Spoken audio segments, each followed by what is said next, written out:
Hi, welcome to Colin Firth. Very nice to have you. Thank you for this. Thank you all. Well, our first question is, what inspired the character of Gazette? It's really cool. Gazelle, sorry. Gazelle? It's amazing to see like a disabled character given such an active, role within the film. I think it's the classic thing of a Bond movie. There was always a sort of interesting quirk to all the bad guys' henchmen. The Odd Job was a fascinating character. Jaws was amazing. That was the first one I ever saw when I was a kid.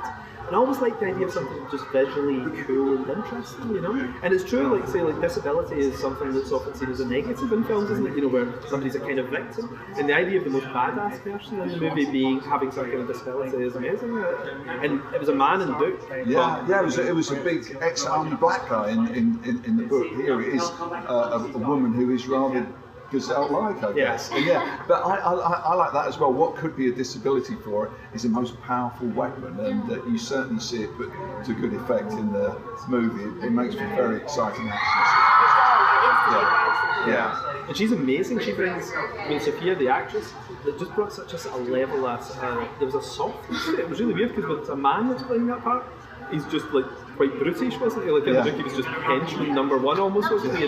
But she just brings a real gentle quality to it, and she's got such a kind of empathy. It's weird. I told her after I was blown away by her. She's fantastic. I think she's going to be like a big. So you'd say you're happy with the casting? All the way through. Yeah. Very, very happy. I mean, it's kind of cast differently than the way we did it in the comic book, but I think some of the choices are just inspired. And of course, we've got some. All the actors do a great job, but when you've got people like Michael Caine, who I've loved since I ever first went to the movies, guys like Colin Firth who are prepared to play it really outside of their comfort zone, it's just fantastic. But Michael Caine is such a big deal that one of my brothers didn't think I actually meant Michael Caine when I said Michael Caine. He went, "Who's he?" And I was like, "No, Michael Caine." He's like, "What's real Michael Caine doing in one of your films?" It's like, he seems too important to be in there. Yeah. Must have been a nice phone call from everyone. Well, obviously it's with Jane Goldman and Matt Vaughn, am I saying that right? Matthew Vaughn. Matthew Vaughn again. Seems to make like a golden quartet with you guys. Would you say that they know your work pretty intricately to translate your books to film? Because Matt turned down X-Men Days of Future Past. That's right. He turned down Thor actually to do Kick-Ass, and now X-Men. He walked off to do this, But Jane is probably, I think, the best screenwriter in the world. Like anytime I'm in Hollywood meetings, producers always throw her name out as the first name to suggest or something. There's a list of people you go through. There's maybe 5, 6 really great writers, like A-list. And Jane is A+, like she's the first one people go to, and she's always busy, so they go to the next person, so it's actually having her do 2 of these movies is amazing, it's brilliant, it's as good as it gets. She makes me look good.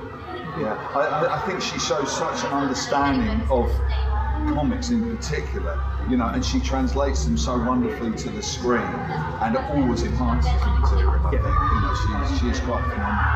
So it seems like you get a say, kind of, in who writes it.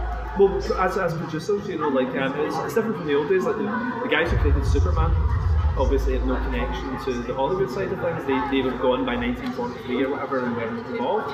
But because we own the material, like if we create something, we own it. Things changed maybe 20 years ago.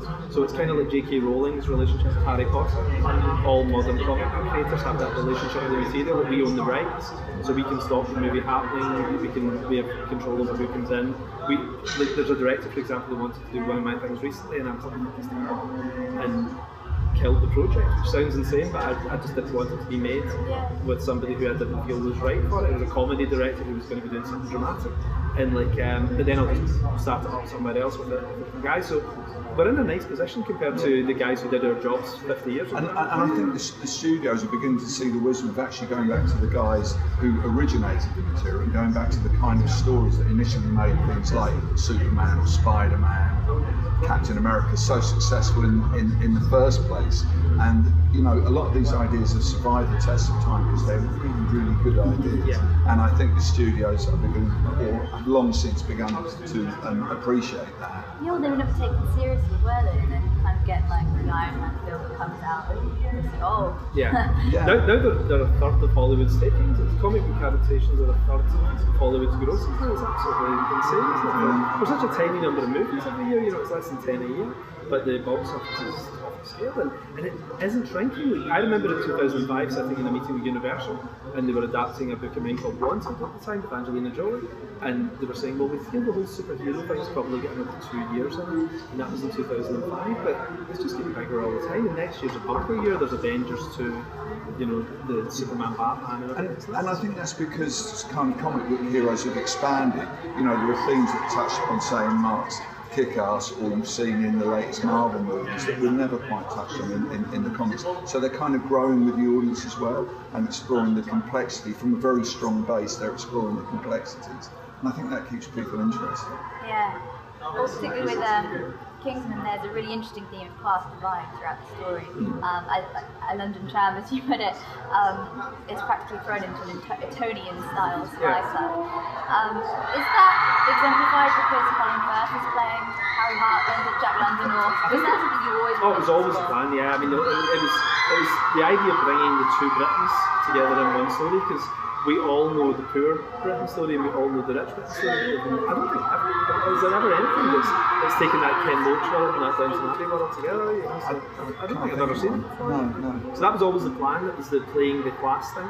And Britain's the only country outside of India or whatever, you know, where the class thing is so well known. And like somebody jumping from working class street kid to gentleman superspy just seemed interesting. You couldn't have done it. We talked about doing it as an American, didn't we? Yeah, it didn't quite work. No, it just wouldn't really work, because that basic classing of the way you talk and the way you spend your time, it isn't the same in the States, where it's just a matter of money. It's more subtle. Yeah, so if it was just about money, it wouldn't be so good. And I think it's got that message as well. You know, they, like all great drama, they start off as such opposites, but then they become so emotionally involved, they become the same thing, which I think is always a great strength. There's a great chemistry between them, I think, in the film as well. It does look like a mentor learns from history. Yeah. And Taron is believable in somebody who could learn. Yeah. You can believe in his heart from being a kid on the street to being somebody who's got that potential that Colin Firth exemplifies. What scene from the film do you like more than you expected? Like, if something changed, you're like, you know what, I like that. I think the bar fight, probably, there is something amazing about seeing Colin Firth. Oh, there's two scenes I love. The bar fight, seeing Colin Firth fighting all those rough guys in the pubs, is just, it's funny because it's Colin Firth, you know. I mean, Colin was almost the voice of Paddington Bear. Like he's the most gentle, lovely guy who everybody knows is a gentle, lovely guy, you know. So seeing him be such a badass, he is doing that. That's not like a stuntman. Like Colin trained for 6 months to be able to do this for real, you know. And the other scene I think is the opening. I think that's really cool. The opening is going to be Mark Hamill. I don't want to do too many spoilers, but the opening is maybe my favourite scene in the movie. It was the opening that I was going to say, because it completely wrong foots you, and it's so much the starting point for many of the classic spy films, and from there you think it's going to go one way and it goes in a completely different way. So yeah, I mean, that is just a great scene. But the bar fight stuff again, it's that wonderful contrast between Colin Firth's gentlemanliness and these uncouth bastards in the and it just works. It's a wonderful contrast, and it's going to have everybody cheering. You know? Okay, well, if you had to own a retro spy gadget, what would it be? Command Z, the ability to turn back time by about 10 seconds, and undo all those things. I don't have that self-awareness. It would take me days to realise I've done something so wrong. You know? I'd like the thing from, I think it's Moonraker, where Roger Moore can unzip people's dresses from behind with his magnetic watch. But I wouldn't use it on the ladies. I would use it on my own. If I go to the loo, I would just go like that and unzip myself. Cool, wouldn't it? Zip back up again, you know, with my watch. What's Mark doing over there? He's sniffing and unzipping his trousers. Right,